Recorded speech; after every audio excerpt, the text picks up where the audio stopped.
All right, welcome back to the Underrated Profession. We are still here at the NABBA conference. I'm here with Mr. Waverly Willis. Waverly Willis. Been tearing this man's name over here. We're gonna get it right. But anyway, he's taking some time with us. We're in the middle of a class right now. We're in the middle of just finished up a powerful mindful teaching. Here we are actually in Atlanta, Georgia, here at the Embassy Suites. But anyway, no further ado, I want to can you introduce yourself to our audience and tell a little bit about yourself? Hello, everyone. My name is Waverly Willis. I'm in Atlanta with all these good professional barbers at the NABBA conference. I'm from Cleveland, Ohio. I am the chairman of the Ohio Barber and Beauty Alliance, the executive director of the Urban Barber Association. I own a chain of barbershops called Urban Cuts Barbershops, 3 of those. I am the director of outreach at the Cleveland Barber College, and I'm also an Ohio licensed barber instructor. Nice. So that's I know y'all probably like me. You heard a lot of stuff right there. Right. So we wanted to see if we could take a little bit piece by piece if we can. Yeah, absolutely. But again, I thank you for taking this time to come sit with us. My pleasure. One of the things we like to say here at Underrated Profession is all about learning, refreshing, and growing. And we want to make sure we celebrate. We want to celebrate. We want to also make sure that we are saluting our barbers and our barber profession. Right, so we thank you again for this time. So I appreciate that. Quick question. We heard a whole bunch of stuff, but what got you into becoming an entrepreneur? I like to call barber an entrepreneur. What got you into cutting hair and becoming an entrepreneur? Well, that's a funny story. It might be similar to a lot of our stories. My mother, Waverly Willis, God rest her soul, she was the single parent of 1 girl and 3 boys. Like a lot of single parents, she couldn't afford to go and take us to the barbershop. So she would cut my brothers and our hair. And, she did a terrible job at it, Hey, she would hold it down, though. Yeah, she just wanted her boys to be groomed. Yeah. So she did the best she could. But, the kids in the neighborhood, the kids at school, they would all laugh, point fingers, and make fun of my haircuts. And so I can remember it like it was a bad nightmare, man. My mom sat me down for my bi-weekly or every 3-week or monthly haircut, and I was about 8 years old. And she came to me with clippers in hand, and I remember just grabbing her wrist and said, "Mom, can I just cut my own hair?" Oh, so you had enough. You said you wanted to try yourself. Yeah. So she said, "I don't care who cuts your hair as long as it gets cut." And so I started cutting my own hair. Wow. Same, probably worse results though, bro. Mom, so you should have I should have stuck with mom. Same results. Kids were still laughing, pointing fingers, and making fun of my haircuts. But I kept at it though. I would grab the kids with the same demographic, single parent homes, couldn't afford going to the barber, So I was like 8, 10 years old. I would grab 3, 4-year-olds. They didn't care about their haircut. Right. Mom or dad, whoever was at home, they didn't care. The haircut might be patchy, uneven, maybe a fat part or a crooked lineup, but it was better than what it was. Better than nothing, right? And so after about a year, the same kids that was pointing at me, and including my friends, they started pulling up on me like, "Yo, you think you can, cut my hair?" You see? Right. So Saturday mornings, my mom's basement would be filled with kids from my neighborhood, from my school, and my mom would count all the kids that was in her basement throughout that day.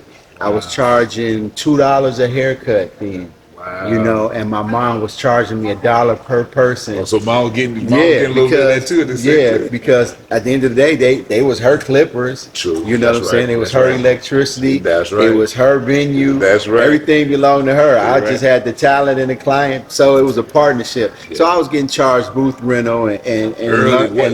What age was this? I was like 8 or 10 years old. You got introduced to booth rental early. Yeah, man, and how to be an entrepreneur and run a business. So with that money, I started, looking at different pairs of clippers when we would go to the stores.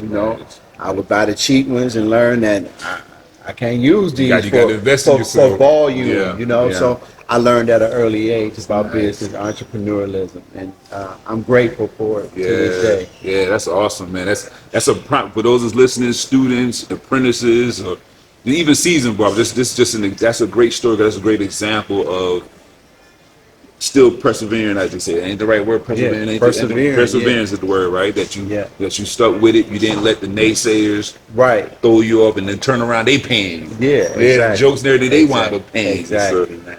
Definitely. So, what year did you go to barber school? Since this is a barber school podcast. Do you remember what year you started barber school? Well, I'm in recovery, so in Ohio, where I'm at, barber school takes about a year. It took me about 2.5 years to graduate from barber school. I hear that? 2.5 years. Right. I went to barber school in and where, by the way, I'm sorry, and where at too, by the way? They don't have it. It's no longer in existence. It's called Ohio Barber Academy. Okay. And I went from school from 03 to 05. I actually lived in a homeless shelter, and I was addicted to drugs and alcohol my first stint through barber college. You know what I'm saying? And then I got into treatment, and that's when I went back to barber college. So that's why I say it normally takes a year. It took me 2.5 years. So what age was you at the time? I was mid-30s. No, early 30s. Early 30s. Yeah. Gotcha. But you have been, I'm assuming you've been cutting up to that point? Yeah, man. You went on and got your life. Right. On and got your license. Yeah, I used to, people don't know this in Ohio. Again, I spent many years addicted to drugs and alcohol, and I was called severe homeless. I mean, like couch surfing on friends and family's couches. You know what I'm saying? Wow. I was a guy in downtown Cleveland in the wintertime, mind you, with cardboard on top of me and the hot steam coming up out the sewage. You know what I'm saying? I was the guy. It's a street called Carnegie in downtown Cleveland, and I used to eat out of the KFC dumpster. Every day. That was what I did.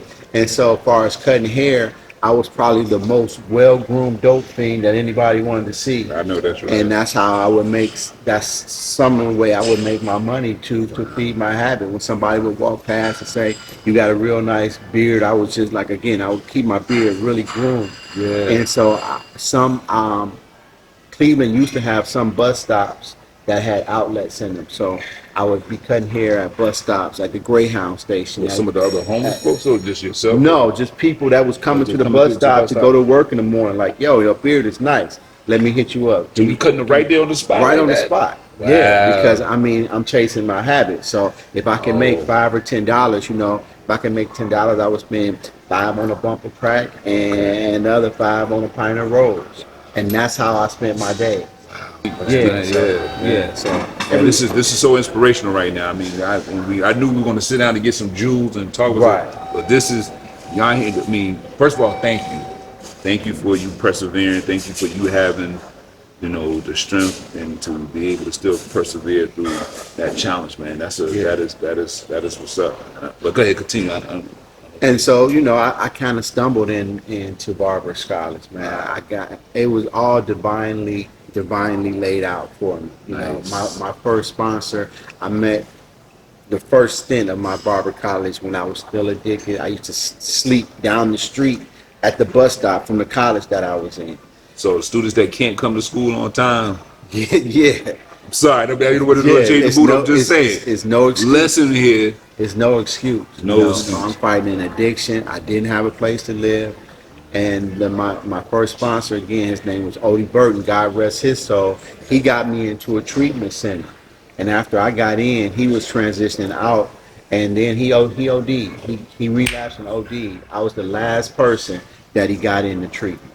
And I'm sorry to hear that. Right. But that's things like that let you know when God is in the midst of stuff. Yeah. God will lay things out right before you. Yeah. And I don't want to get all preachy and stuff, but that's just a small microcosm of my story. Yeah, to God be the glory on that one, sir. Absolutely. For sure. I think we still good. Oh, you know what? We got to take a quick break. I just looked at the time. We got to take a quick break for some sponsors. So y'all, we'll be right back continuing this conversation with. Stay right there.